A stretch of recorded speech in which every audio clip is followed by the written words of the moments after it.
O hidroavião francês prefixo FANLE realizou diversas travessias do Atlântico Sul a partir de 1934, reduzindo o tempo de viagem da França à Argentina para somente 3 dias e meio.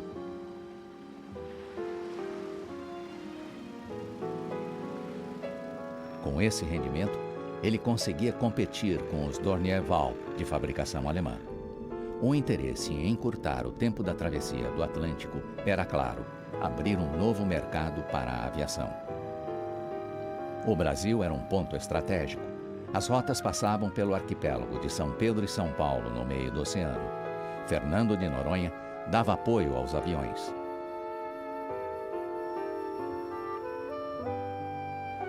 Recife ou Natal eram os pontos de entrada no continente sul-americano.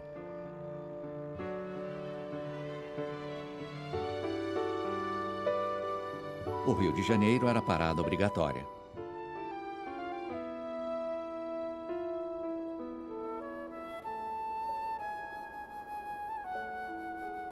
Depois, seguir viagem. Montevidéu, no Uruguai, Buenos Aires, na Argentina. Uma rota de grandes riscos, iniciada ainda de forma muito precária na década de 1920. Surgia também a esperança de que, em breve, os grandes dirigíveis alemães conseguissem unir a Europa à América Latina. Já nos anos 30, o Graf Zeppelin e o Hindenburg voavam regularmente para o Brasil.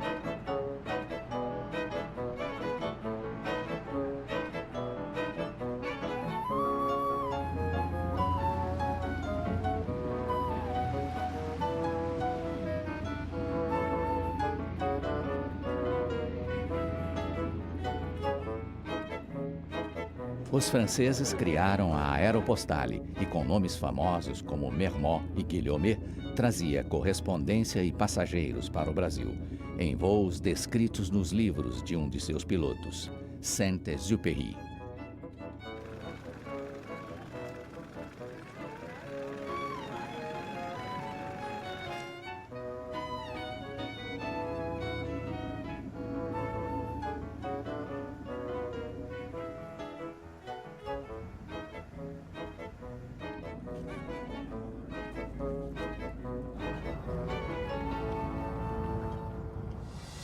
A barreira dos Andes tinha que ser ultrapassada em precários aviões. Dentro deles, a destreza e a coragem dos pilotos. Voos longos, frios, sem conforto e segurança. Voos que dependiam dos motores à explosão. Uma inovação apresentada nas feiras internacionais de Paris na década de 1890. Por isso, o hidroavião francês surgia como um avanço importante. Seu construtor, Louis Blériot, prestou uma bela homenagem póstuma ao seu grande amigo dos primeiros tempos da aviação ao batizar o aparelho com o nome de Santos Dumont.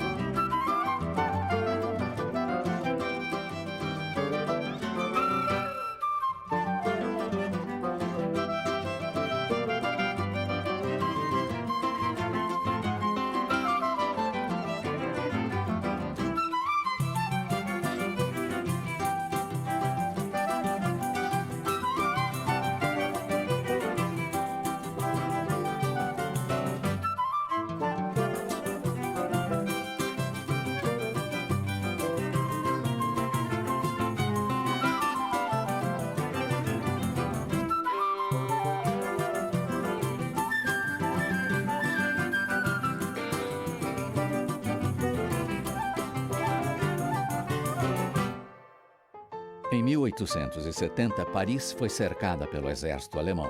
Só balões conseguiam levar documentos e pessoas para fora da cidade.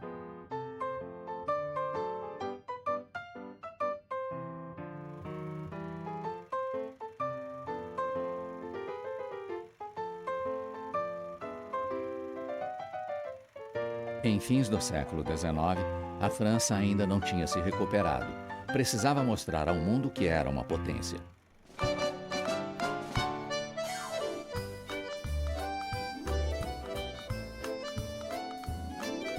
As feiras internacionais elevavam a autoestima do povo.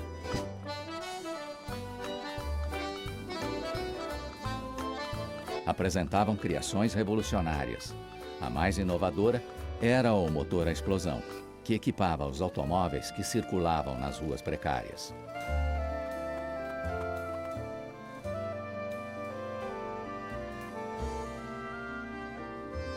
Os pavilhões se espalhavam pela cidade e aos pés da grande torre construída por Gustave Eiffel para as comemorações do centenário da Revolução Francesa.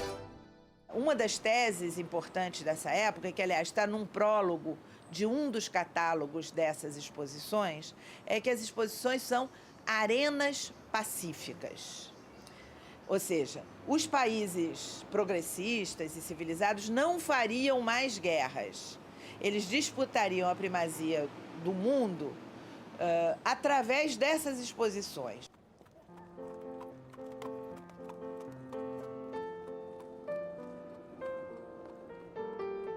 Nadar, o grande fotógrafo, tinha construído balões no cerco de Paris. Agora mantinha seu ateliê e recebia a sociedade.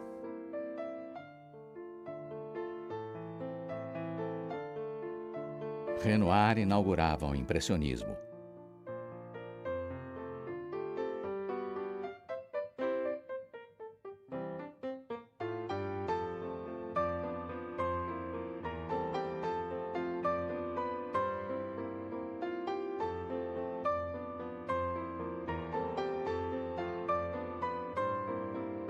Rodin dava força aos sentimentos, substituía a precisão da forma pela expressão da alma.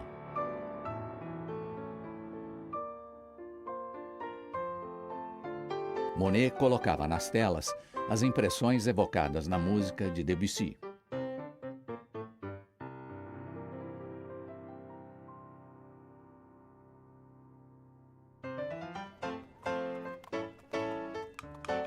Paris era cultura e divertimento. O Moulin Rouge inspirava frequentadores como Toulouse-Lautrec.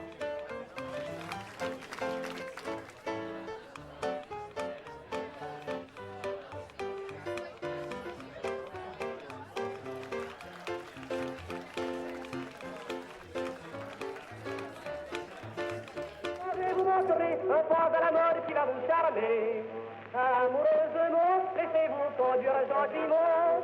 C'est la danse nouvelle, mademoiselle. Prenez un air canaille, tendrez la note.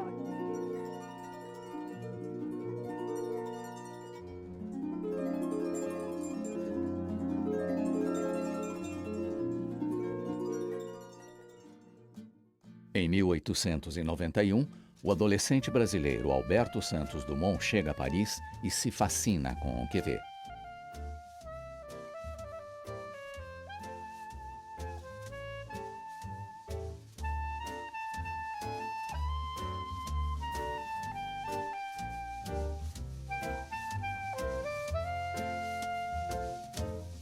Ele se impressiona com a alegria do presente e também com as promessas do futuro, como os motores à explosão.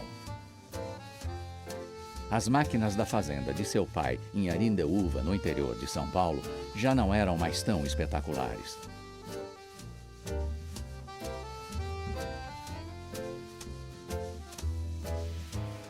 Na França, as demonstrações de balões levavam as pessoas para verem a Terra das alturas.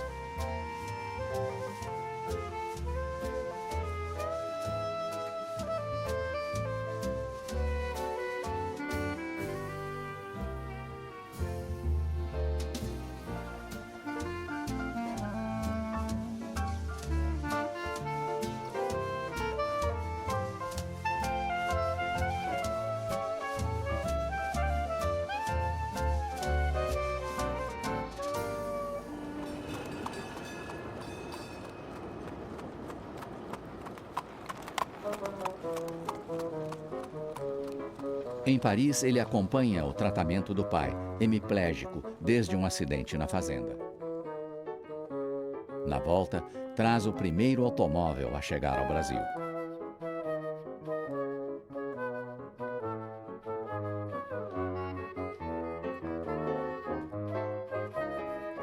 Santos Dumont lê Júlio Verne. Surge um desejo, que começa a se materializar em 1897, quando faz sua primeira ascensão num balão esférico.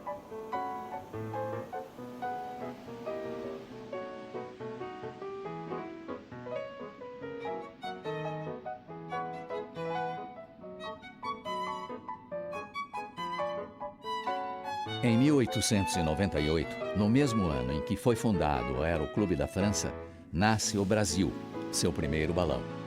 Uma construção despojada, cheia de inovações, o menor balão já construído, mas que voou para espanto dos outros inventores. A ele segue-se o América, maior, capaz de transportar alguns passageiros.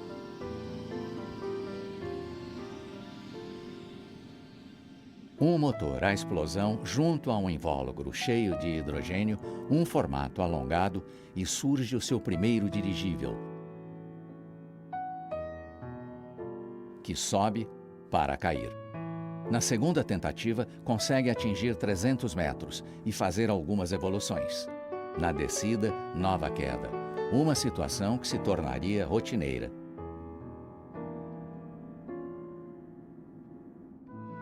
Os pássaros de Pavlov, ainda que perfeitos, precisam da sustentação do vento para voar.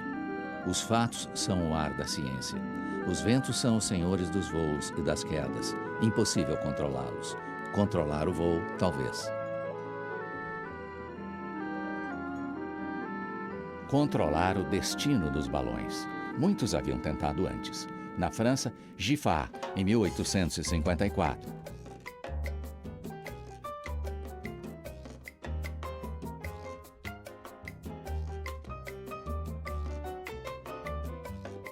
Dupuy-L'Homme, no ano seguinte.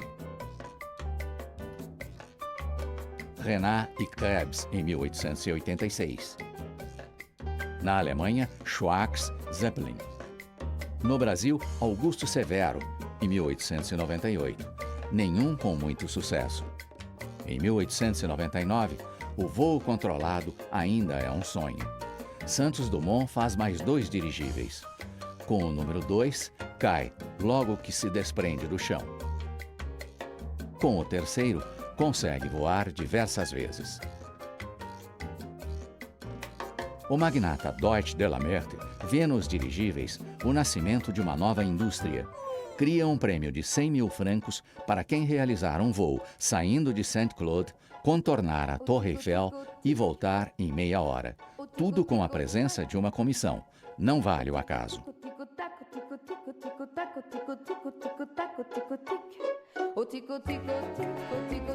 Santos Dumont constrói o seu quarto dirigível para ganhar o prêmio. A saúde muda seus planos. Ele faz outro melhor, o número 5. Voa em 8 de agosto de 1901.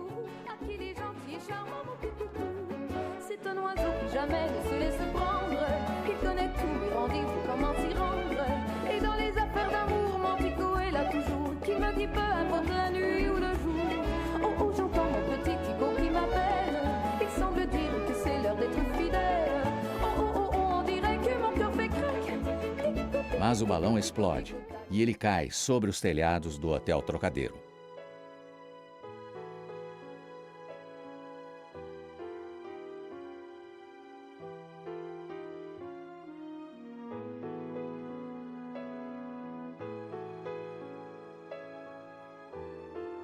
Em 22 dias apresentam um novo dirigível. Os militares franceses ficam impressionados com sua rapidez. Lembram do cerco de Paris em 1870. O dirigível volta a interessar. Nos ensaios, sofre vários acidentes. Cai no bosque do castelo dos Rothschild. Anuncia que, se ganhar, vai distribuir o dinheiro entre seus mecânicos e os pobres de Paris. Só quer provar que uma aeronave pode ser controlada. Em 19 de outubro, com tempo ruim, parte com o número 6 para tentar o prêmio. No início tranquilo, tudo parece ir bem, mas na volta tem dificuldade para atravessar o Bosque de Bolonha. Cruza a linha de chegada em 29 minutos e meio. Até parar, ultrapassa por pouco os 30 minutos. A comissão hesita em anunciar se houve vencedor. Nas ruas, os parisienses não têm dúvidas.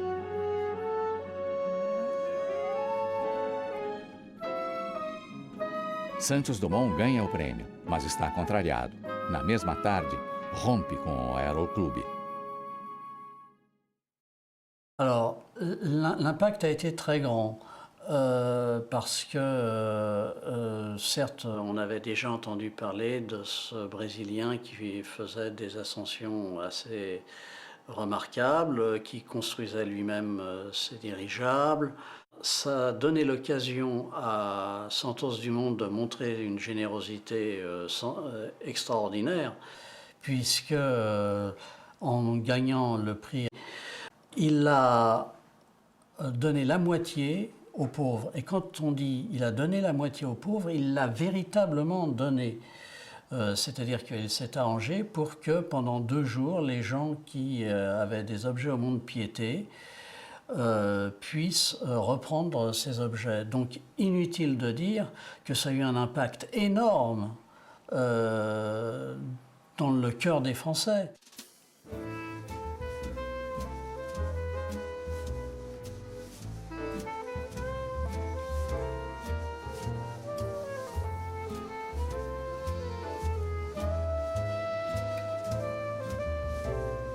Só 21 anos depois, com o mundo transformado pela guerra, ele se reconciliaria.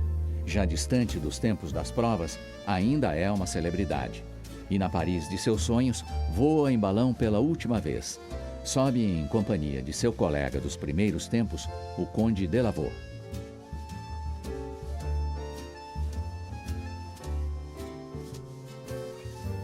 O ano é 1922. Os aviadores portugueses Sacadura Cabral e Gago Coutinho conseguem realizar a primeira travessia do Atlântico Sul. No Brasil, eles reverenciam Santos Dumont, que está em Paris.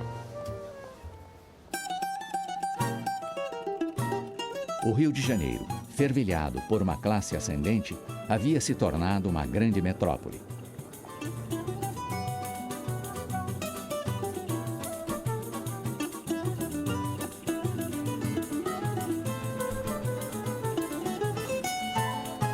Em 20 anos, a população da capital federal tinha quase duplicado.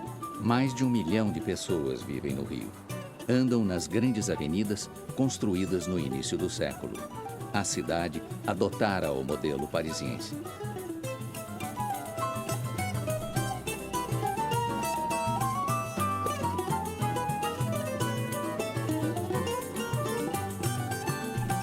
As mulheres, ainda lutando pelo direito ao voto, circulam nas avenidas, lançando moda. É o tempo das melindrosas e do cinema. O Brasil copia a moda que vem da América do Norte. Neste ano, a cidade é palco para uma grande exposição internacional que traz a modernidade para o país. As grandes máquinas mostram como será possível aumentar a produção. E a dívida externa brasileira continua crescendo.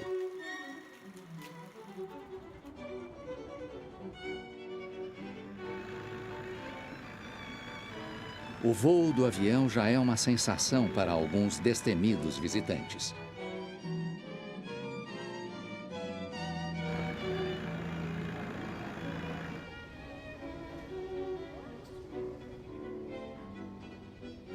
No pavilhão de Portugal, o avião de Sacadura Cabral e Gago Coutinho, que vieram descobrir o Brasil pelo ar, é uma das atrações mais valorizadas. Enquanto fora, as pessoas circulam e veem os pavilhões dos países desenvolvidos que alteram a paisagem do Rio.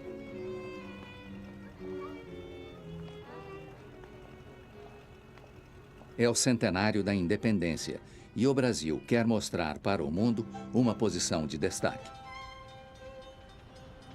O Brasil é uma mistura de culturas. O Brasil quer ser brasileiro. A cultura rompe as amarras. O movimento modernista incomoda um público preso às tradições acadêmicas. A classe militar se rebela. 18 tenentes e um civil marcham em Copacabana, enfraquecendo o governo. Um clima instável que leva poucos anos depois à Coluna Prestes. Nesse clima de festa e de crise, Santos Dumont recebe no Rio a comissão francesa, que vem para as comemorações do centenário da independência. Anésia Pinheiro Machado ganha o seu brevet com sabor de liberação. Olha o seu Nicolau, que o fubá se vai, pego no meu pica-pau e tiro sai. Então eu tenho pena do susto que levou, e uma cuia cheia de fubá eu dou. Alegre já voando e piando, meu fubá, saltando de lá para cá.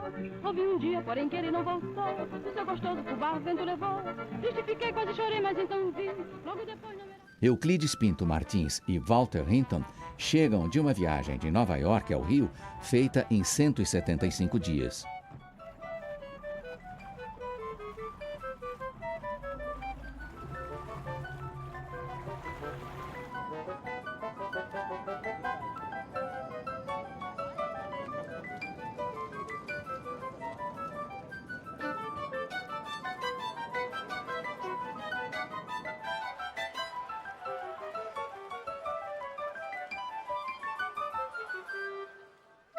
Vinte anos tinham se passado desde 1902. Naquela época, só ele conseguia voar. Em maio, o brasileiro Augusto Severo havia levantado voo com o Pax, um dirigível com muitas inovações. O aparelho explodiu sobre Paris, matou seu inventor e um mecânico que estava a bordo. Santos Dumont sente a perda do amigo. Logo depois, recebe a notícia do suicídio da mãe em Portugal. Seu trabalho se acelera. Constrói um dirigível de corrida, de número 7. O número 9 é destinado ao voo individual, um veículo que serviria de transporte urbano.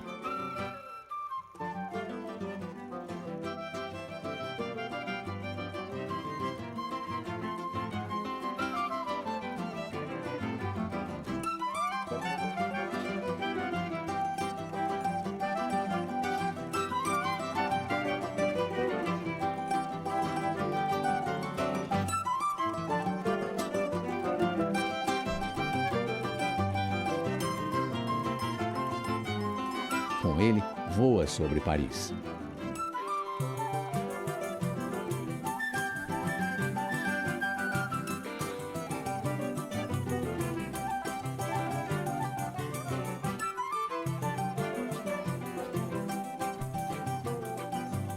Leva uma criança a bordo.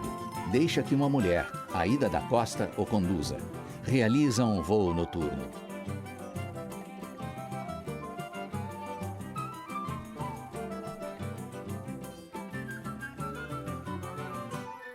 Sai do campo de provas e estaciona em frente ao seu apartamento, no coração de Paris. E, finalmente, no dia 14 de julho de 1903, ele passa em revista as tropas francesas. Esse é um feito memorável, porque é justamente no Dia Nacional da França, com a presença do presidente francês e de todo o exército e todo o alto comando do exército francês, ele entra no desfile francês e paralisa o desfile, cumprimenta, faz uma reverência com seu dirigível para o palanque presidencial, dá uma salva de tiros e vai embora. Santos Dumont constrói o número 10, um dirigível ônibus para transportar 10 pessoas, que não conclui. Embarca para o Brasil e chega num 7 de setembro, recebido por uma multidão. Em fins de 1903, Orville e Wilbur Wright, dois importantes inventores americanos, informam por telegrama que conseguiram voar, num dia de fortes ventos, com um aeroplano movido por um pequeno motor. O Aeroclube da França prefere aguardar as provas, que não chegam. Cria-se uma polêmica. Donc il y a eu une querelle facile, puisque les uns disaient les Wright font des exploits sensationnels, les autres disaient mais on n'a jamais rien vu, donc ce sont des menteurs. Il est intéressant de rappeler que Santos Dumont, lui qui était d'une rigueur et d'une honnêteté totale, disait tant qu'on ne m'a pas démontré que c'est pas vrai ce qu'ils disent, j'accepte leurs propos. Il n'y a pas de raison de les traiter de menteurs. 100 anos depois, tenta-se reproduzir a façanha.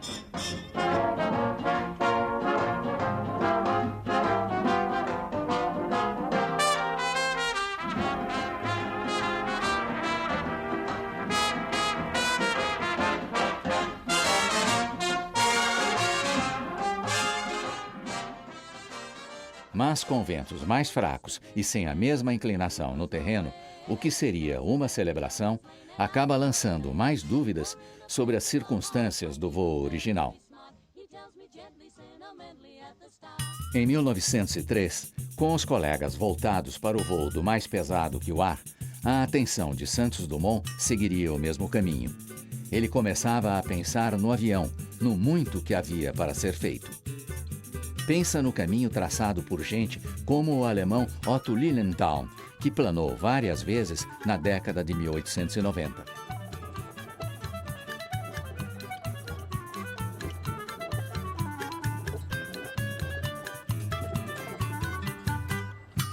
Pensa nos pioneiros que, com soluções estranhas, mas inventivas, tornaram mais próxima a possibilidade de voar.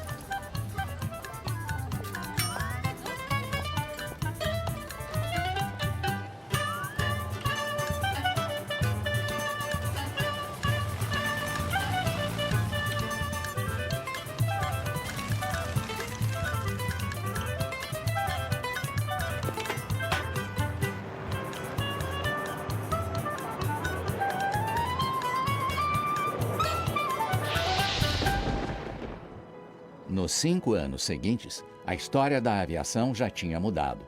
Em 1908, Farman decola em seu aparelho Voisin e realiza o primeiro voo de circuito fechado de 1 quilômetro. Mostra que o avião pode manobrar. No mesmo ano, Wilbur Wright faz demonstrações na França.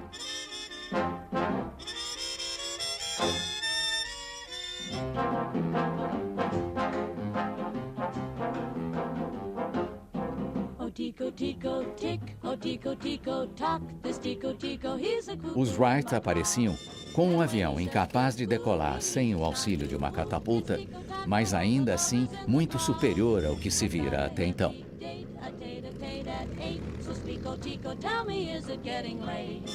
If I'm on time, cuckoo, but if I'm late, woo-hoo, the one my heart has gone to may not want to wait for just a birdie and a birdie who goes nowhere. He knows of every lover's lane and how to go there. For in affairs of the heart, my Tico's terribly. Pouco depois, com o mesmo aparelho, Wilbur Wright faz demonstrações na Itália. Leva um novo passageiro, uma câmera de cinema. Este voo de 1909 marca as primeiras tomadas aéreas da história. I've got a date at 8 to celebrate with my friend Tico Tico Tock. Enquanto as demonstrações de Wilbur eram um sucesso na França, o voo de seu irmão Orville diante do exército americano acabava em tragédia. O avião desmontou no ar e caiu, matando o passageiro e ferindo gravemente o inventor. Quand les frères Wright vont faire leur démonstration près du Mans en 1908, tous les constructeurs français se sont dit mais il faut qu'on revienne à nos chères études. Ils étaient à la fois enthousiasmés, un peu catastrophés de ne pas en être arrivés là. Il y avait un honneur national qui Et aussi bien Blériot que Farman, moins voisins peut-être, mais Blériot et Farman en tout cas, ont reconnu qu'ils avaient encore bien des progrès à faire. No final da tarde de um dia comum de 1909, o pequenino Demoiselle de Santos Dumont levanta voo em Saint-Cyr e some no ar. O avião desaparece. O risco de um acidente é grande. Mas Santos Dumont vai pousar distante dali, no gramado do Castelo de Gaillard. Ele tinha feito o primeiro voo em que um avião saía de um campo e pousava noutro. Seu motor tinha falhado, mas Santos Dumont inverte o processo e cria sua própria versão. O que fiz é natural. Um meio de transporte é para transportar alguém para outro lugar, não para voltar ao ponto de partida. Naquele ano, Blériot deixa o mundo perplexo ao conseguir atravessar pelo ar o Canal da Mancha. A Inglaterra não é mais uma ilha isolada do continente.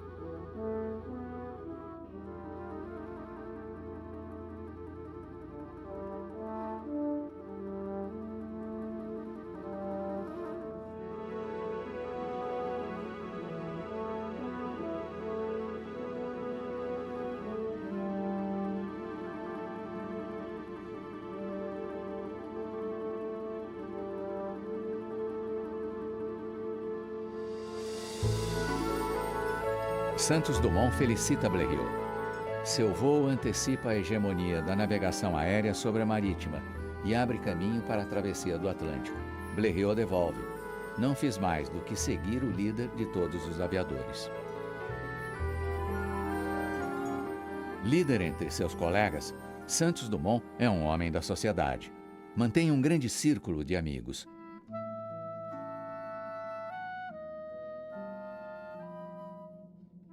Frequenta os locais da elite e pratica os seus esportes. Ele era uma pessoa extremamente discreta.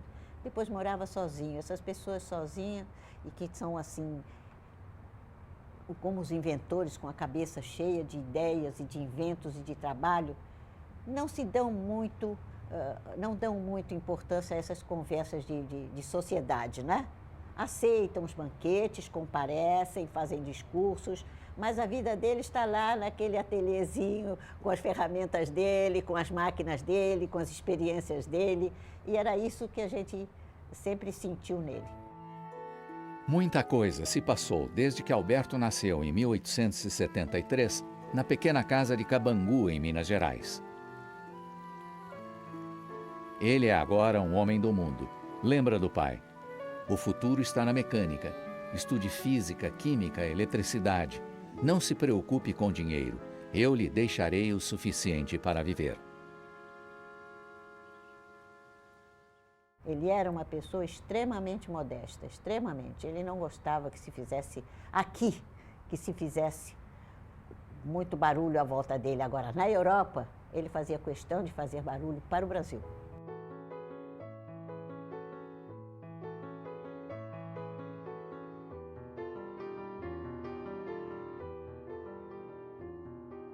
Agora, em sua casa, Santos Dumont recebe para jantar o grande mundo parisiense.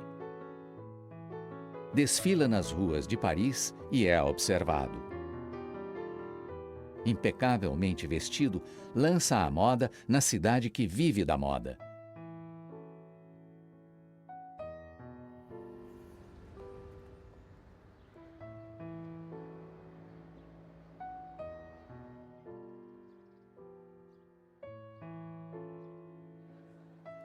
Num dos vários jantares no Maxims, conversa com seu amigo Louis Cartier. Deste encontro, surge a ideia de se fazer um relógio, onde um piloto possa medir o tempo do voo sem tirar as mãos dos controles.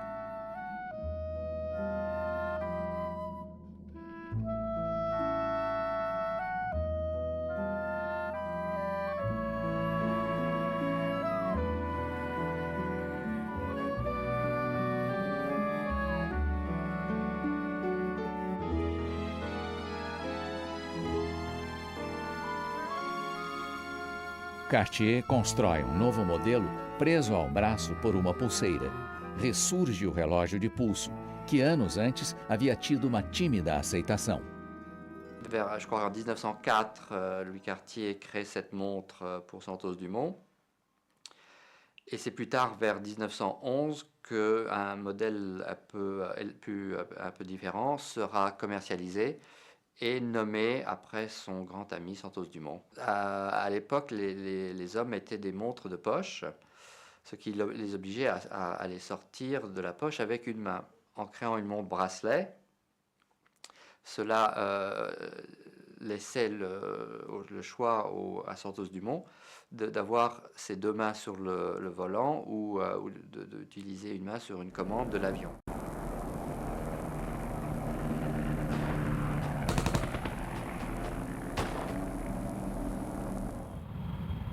« 1914. As previsões feitas por Santos Dumont há mais de 10 anos começam a se confirmar.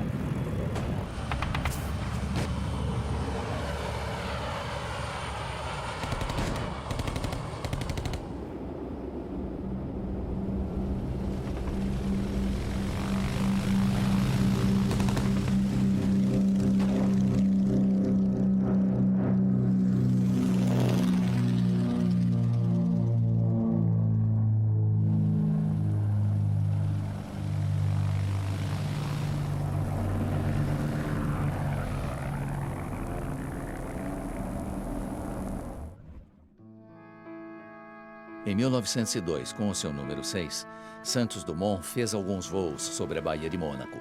Lá previu que o dirigível, capaz de notar a aproximação de submarinos, seria útil em futuras guerras. Agora, grandes dirigíveis têm um papel importante na guerra, mas são também alvos fáceis. Cheios de hidrogênio, podem facilmente ser destruídos pelos pequenos e ágeis aviões.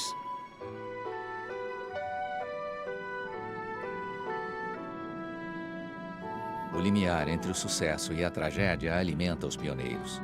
Descobrir os limites é ultrapassá-los no rumo do impossível.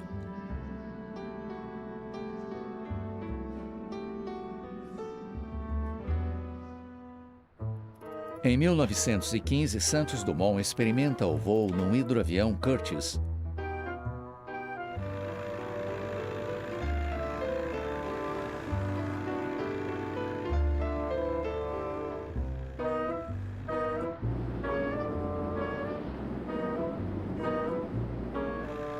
Em Washington, defende a construção de uma grande esquadra aérea para a defesa do território.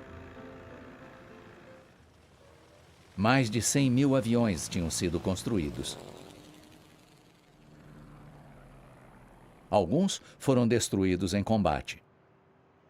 Outros serviriam para o transporte de carga, passageiros e para as demonstrações aéreas.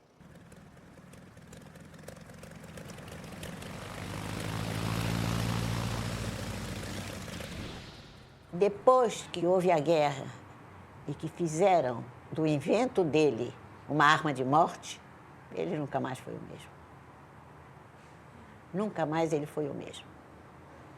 Ele sempre se entristecia que o invento dele, que deu tanta glória a ele, que deu tanta glória ao Brasil, servisse a matar. O avião substituía a cavalaria. Os pilotos novos cavaleiros voavam aparelhos construídos por antigos colegas ou seguidores de Santos Dumont.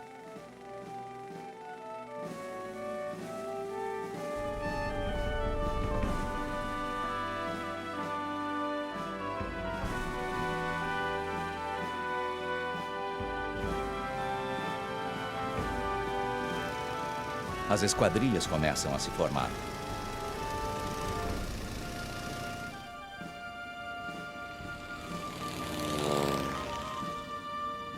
Estas imagens de 1909 registram a primeira vez em que 3 aviões voam em tímida formação.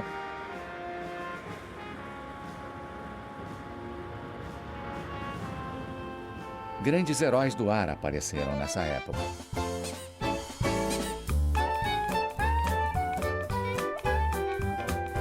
Homens que aprenderam a voar e que, ao final da guerra, não tinham outro ofício.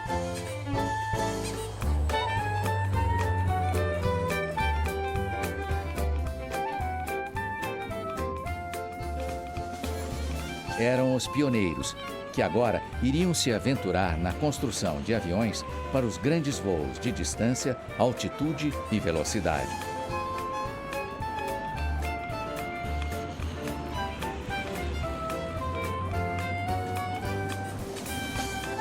E também em acrobacias inimagináveis nos dias de hoje.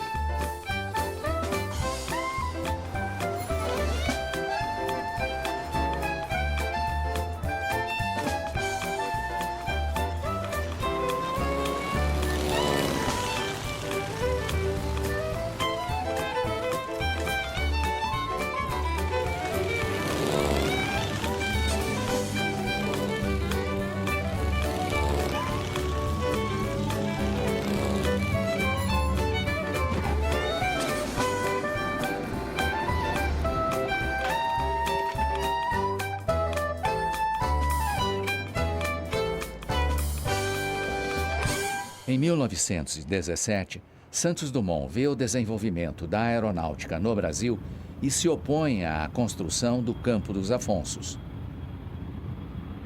Mas é lá que a aviação do Exército cresce. As demonstrações na década de 1930 atraem multidões e os pilotos tentam fazer de tudo no ar.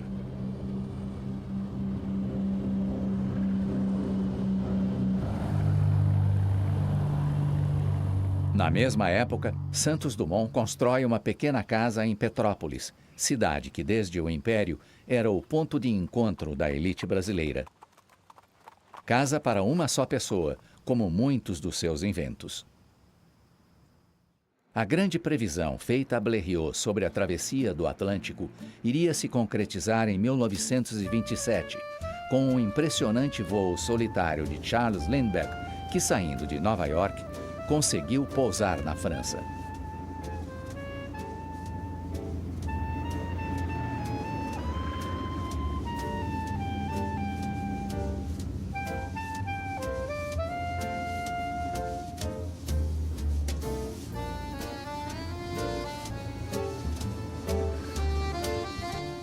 A chegada de Lindbergh parou Paris. O próprio Blériot recebeu entusiasmado. Santos Dumont estava na Europa. Convidado para a festa, não foi. Estava deprimido, melancólico, triste. Era uma época de conquistas e emocionadas recepções. No Brasil, chegava João Ribeiro de Barros, voando o Jaú. A multidão na rua o esperava em triunfo. Ele consegue fazer uma travessia fantástica, espetacular do Atlântico, e quando chega no Rio de Janeiro, ele é recepcionado como um enorme herói.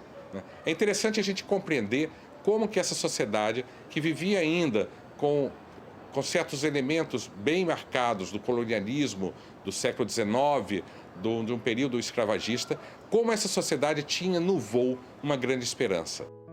Sempre que chegavam, os pilotos homenageavam Santos Dumont. Muitas recepções, no entanto, acabaram em tragédia. Como a dos italianos Ferrarini e Del Prete, após baterem o recorde mundial de voo em distância. Ou durante a chegada de Santos Dumont ao Rio em 1928. Um hidroavião batizado com o seu nome e levando a bordo professores da Escola Politécnica, despencou nas águas da Baía de Guanabara. Nenhum dos tripulantes sobreviveu. Isso o chocou demais. Aí ele mandou avisar pelo telégrafo do navio, qualquer coisa, não sei como, mas mandou avisar que não queria festa nenhuma, que não queria recepção nenhuma e que iria desembarcar na maior naturalidade. E assim o fez. A cada acidente aéreo, Santos Dumont se culpa. Vive angustiado, triste com o que vê. Oscila entre a euforia e o desespero. Um quadro que ele deixa registrado em vários escritos e que o acaba levando ao suicídio em 1932, no Guarujá, em plena Revolução de São Paulo. A versão oficial dá como causa da morte um colapso cardíaco. Ele estava doente e correu essa versão de que ele havia se suicidado. É possível que isso seja verdade. Na Revolução de 32, aviões de Getúlio atacavam as tropas rebeladas. Mesmo recluso, Santos Dumont estava atento ao que acontecia. Escreve para o governador de São Paulo: os problemas que ora se debatem, somente dentro da lei poderão ser resolvidos.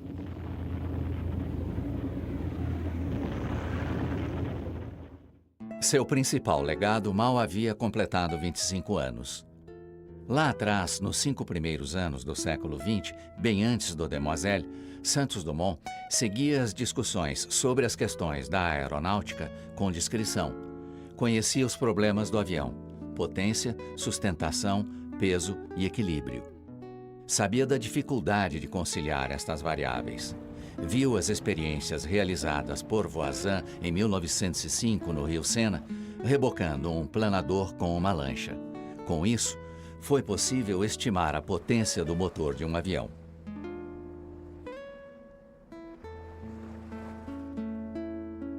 Uma vez esgotadas as possibilidades do dirigível, Santos Dumont começa a se dedicar ao mais pesado que o ar. Ele começa a ter notícias de outras pessoas que estão começando a realizar experimentos. Ele começa a ter notícias das discussões realizadas no Aeroclube de France. E ele começa a se interessar pelas superfícies, pelas asas, que vai culminar, finalmente, 2 anos depois, em 1905, com os primeiros projetos de aparelhos mais pesados que o ar. Em pouco tempo, constrói um aparelho mais pesado que o ar. Antes de anunciar um primeiro voo, realiza diversos testes. Junta o seu aparelho ao invólucro do dirigível 14 e faz alguns saltos em bagatelle. Batiza o seu novo invento com o nome do anexo ao de número 14, o 14 bis. Depois, deixando de lado o balão, testa o 14 bis, pendurando-o a um longo cabo de aço. Queria experimentar a estabilidade e os controles. Sua tradição de balonista fala mais alto, e ele mantém a pequena barquinha de vime como posto de pilotagem. Ia em pé, com as mãos ocupadas. Escolhe o motor construído por seu amigo Levavasseur. Usa as células de Hargrave para as asas e lemes para conseguir resistência e estabilidade. Recorre à construção mais simples possível, com linhas e ângulos retos. Nada é supérfluo, porque o peso é inimigo do voo. Testa o equilíbrio, a sustentação, o peso e a potência. Está pronto para experimentar.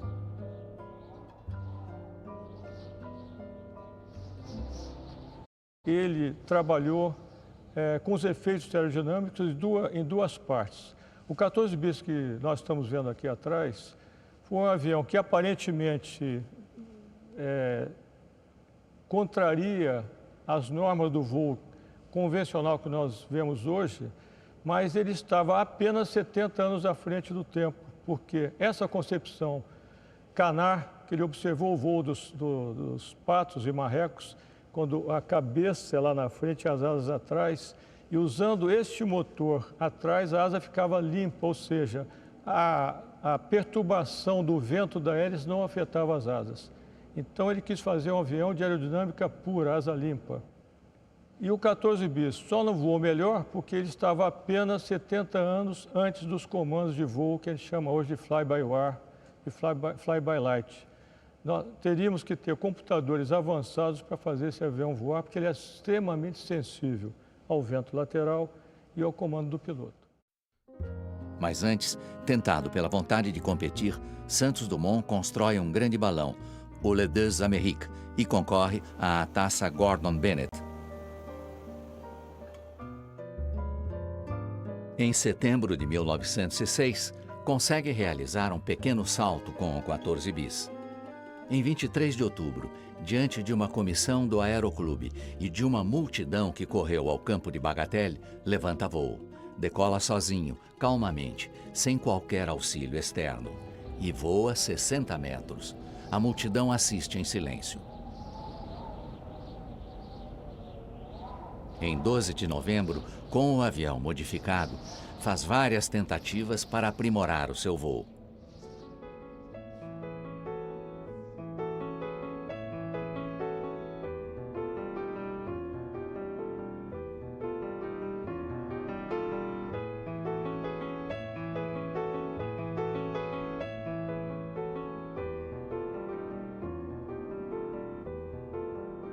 Só bem no final da tarde consegue ultrapassar a marca dos 100 metros em pleno ar.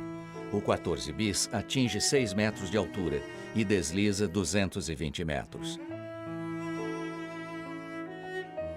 Pela primeira vez, o homem tinha voado sem auxílio externo.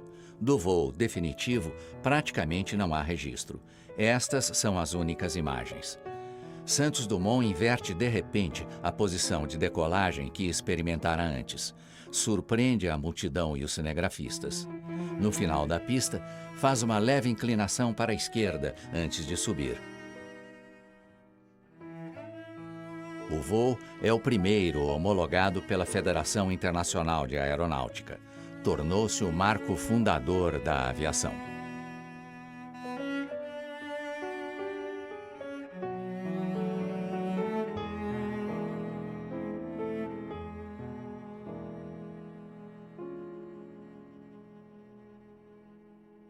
Ces vols ont eu un grand mérite, c'est qu'ils ont été publics. Il va établir les 3 premiers records du monde de l'aéronautique, celui de durée en 21 secondes, celui de distance en 220 mètres et celui de la vitesse à 41 km/h.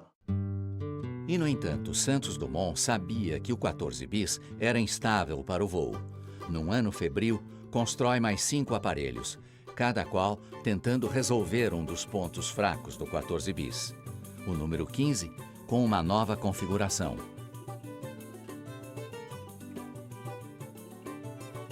O 16, juntando um balão cheio de hidrogênio para reduzir o peso. O 17, com um grande motor. Mas a chave para a resolução do voo estável ainda estava por ser encontrada. Em julho de 1907, durante um jantar entre esportistas, o magnata Charron aposta 50 mil francos contra 5 mil que Santos Dumont não poderia fazer 100 km por hora sobre a água antes de 1º de abril de 1908.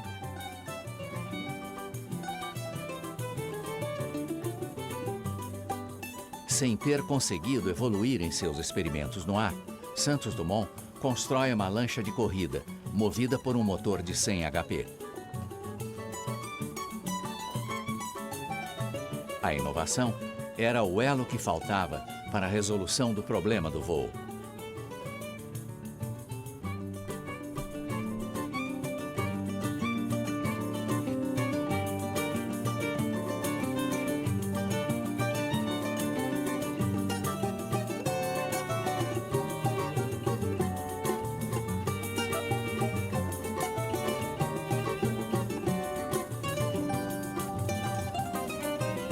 Asas e lemes submersos, Santos Dumont testava as questões do avião num meio diferente.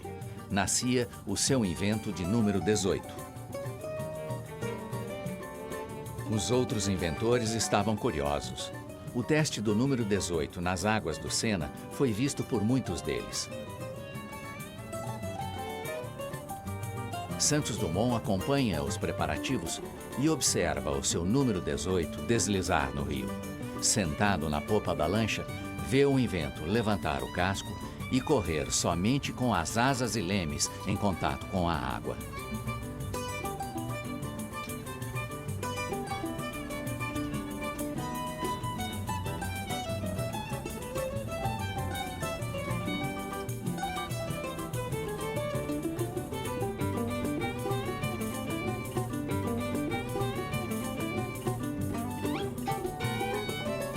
Agora o voo no ar estava resolvido, pelo menos para ele.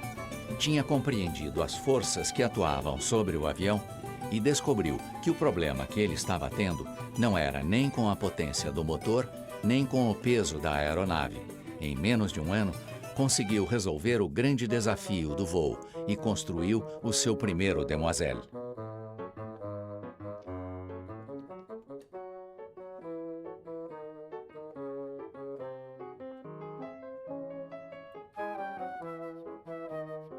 Em novembro de 1907, voou e viu que poderia avançar mais. Foi em 1909, com o novo Demoiselle, que Santos Dumont fez seus voos mais espetaculares.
Cet avion qui sera son dernier avion, il le voyait comme un moyen de permettre aux gens de voler à bas prix et éventuellement de construire eux-mêmes un avion sous condition qu'ils aient évidemment le moteur qui aille bien. Alors, c'est un avion extrêmement léger. À l'heure actuelle, il entre dans la catégorie des ULM, des ultra-légers motorisés, qui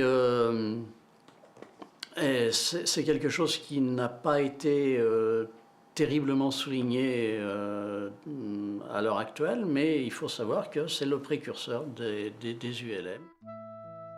Mas Santos Dumont estava cansado e anunciou que não queria mais construir aviões.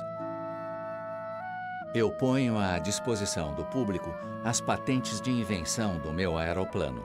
Todo mundo tem o direito de construí-lo.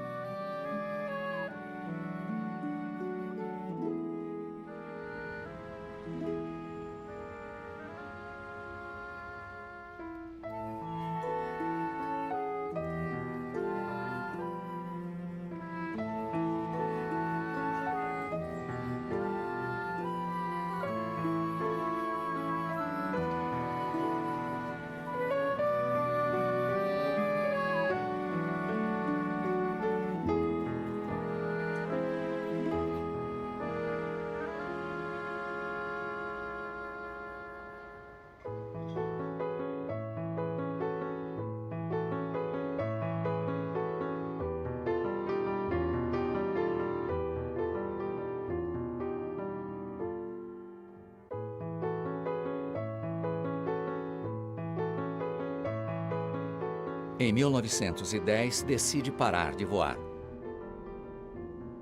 Neste ano, é erguido em Bagatelle um marco comemorativo do voo do 14 bis.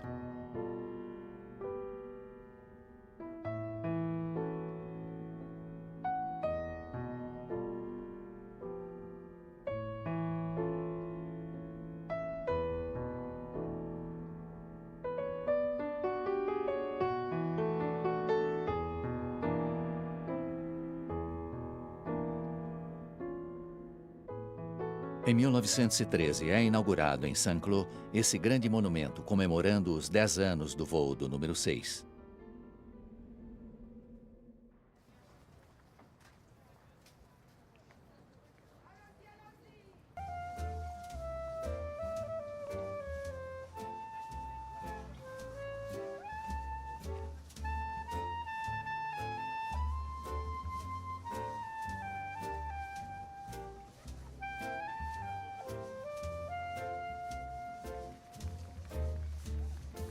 Em 1914, Santos Dumont é recebido triunfalmente no Rio.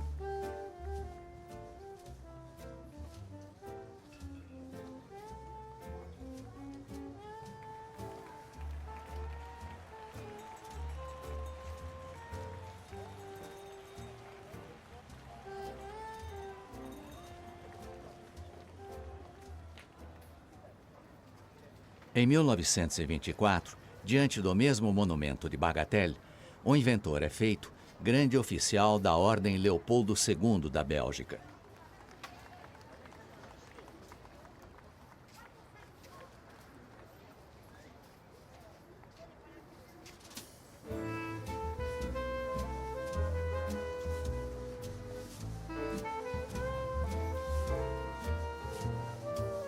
Em 1928, Santos Dumont esteve com Voisin e Farman comemorando os 20 anos do primeiro voo de 1 quilômetro em circuito fechado.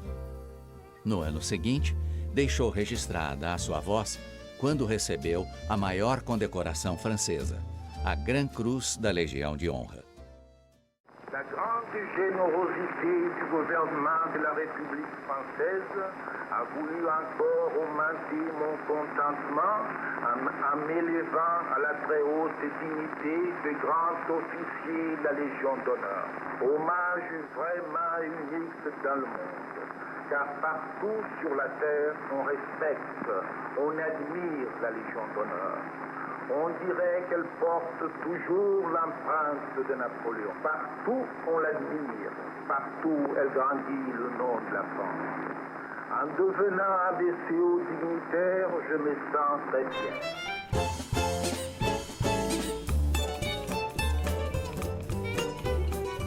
Mais do que nunca, os inventores o respeitavam. Como Blériot havia dito, ele era o líder de todos aqueles homens voadores.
E Blériot fez voar o grande quadrimotor Santos Dumont por cima das águas do Atlântico, lembrando que o que Alberto Santos Dumont anunciara 20 anos antes era agora uma realidade, que a navegação aérea seria um dia tão importante quanto à navegação marítima.